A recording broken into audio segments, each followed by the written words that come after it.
Hi everyone, welcome back to my channel. Today we are going to talk about the Begonia Maculata or Maculata. So stick around.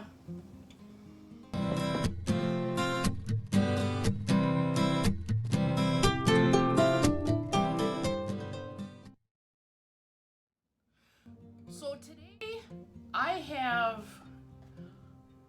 to repot some cuttings that I took off of my Begonia Maculata type of plant. I got this plant back in January, something like that, and I love it. It's also known as an angel wing begonia. Look at the leaves. The back of the leaves are all red, and I love the dark green with the silvery spots. It's so pretty. Now this plant, when I got it, was just like this, and then it grew and it grew and it got really super tall. So because it got super tall, I decided to take some cuttings of it. 1, 2, 3, like 4 cuttings of it. So there's the cuttings. All new, there's a ton of new leaves on it and everything. Now, not all of them are rooted yet, but there's some new roots. And the begonia roots will happen anywhere on the stem. Anywhere on the stem. Like this one, for instance, is a really good.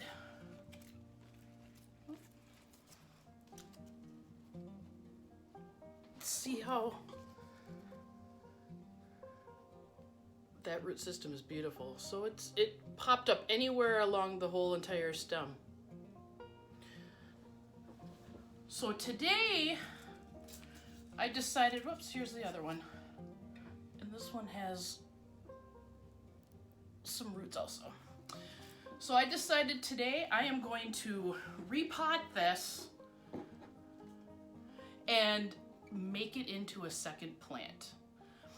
So one thing that I wanted to talk to you about was how I care for this plant. This plant lives in my north-facing bay window. It's flourishing and flourishing and flourishing. I still have yet to repot it. It's still in this Coco. Down the road, I am going to be repotting this one as well.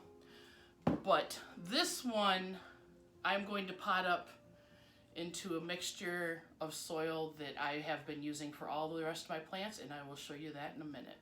Let's talk about toxicity.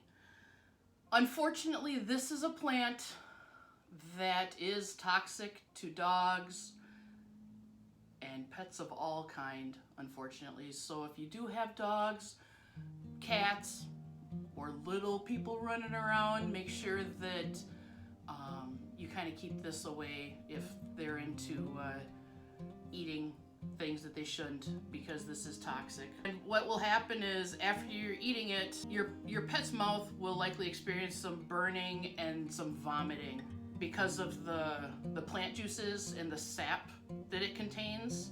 I'm lucky because Buddy does not mess with any of my plants. Thank God.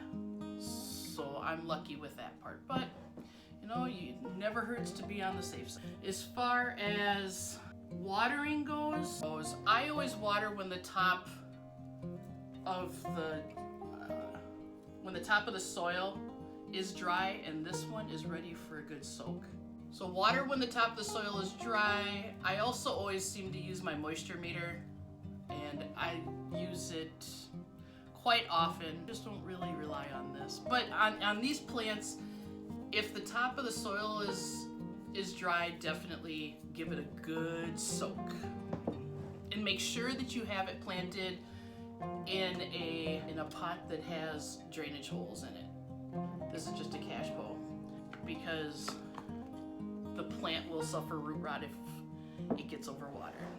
As far as feeding is concerned, I like to feed this throughout the late summer and mid-autumn is what they say to do. So I'd say mid-September. October, like every 2 weeks or so.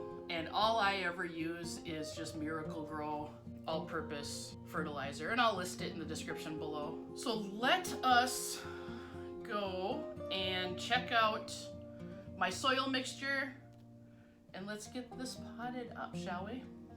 So I am potting it up in this, I think it's a 6-inch plastic pot. I got this particular one from the Dollar Tree. I love the Dollar Tree. If you can find planters there for $1, gotta love it. And then I will list what I use down below in order to make my soil. This is going to be like some cocoa peat. Here I have this. I'll list this down below, but I get this on Amazon and put it in water. It makes up to 8 quarts of substrate.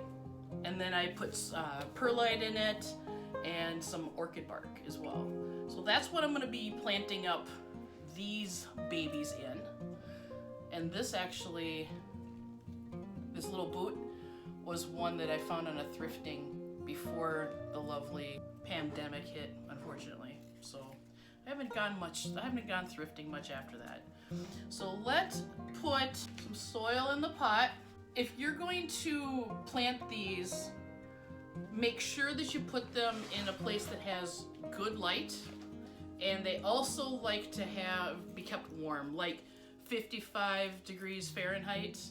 I think that's 13 degrees Celsius, because begonias, they don't handle the cold very well. So just keep them nice and warm. Unfortunately, the pests that they commonly have, and luckily, don't tell any of these guys, is powdery mildew. And as of right now, I haven't experienced any of that. Now there's one that doesn't have an awful lot of roots on it.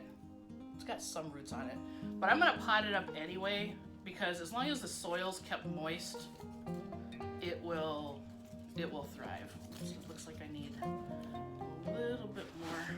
So I read somewhere also that begonias can last like 3 to 5 years, something like that. And then if you propagate them, obviously, if you propagate them, they can live a lot longer than that. But when you water the plants, be careful of like getting water on the leaves. I've heard that that's not necessarily a good thing, and they do not necessarily like it. And like I said, I've only had mine since January, so if you guys have any other tips that maybe I'm not covering, or if I'm saying anything wrong, you know, please, in a nice way, feel free to comment and let me know. One last thing I forgot. My friend Nikki from Plants, Pots, and Whatnots has merch. She's had merch for a while, but I finally got myself a Plants, Pots, and Whatnots shirt. It's super comfy. Get yourself one. Bye.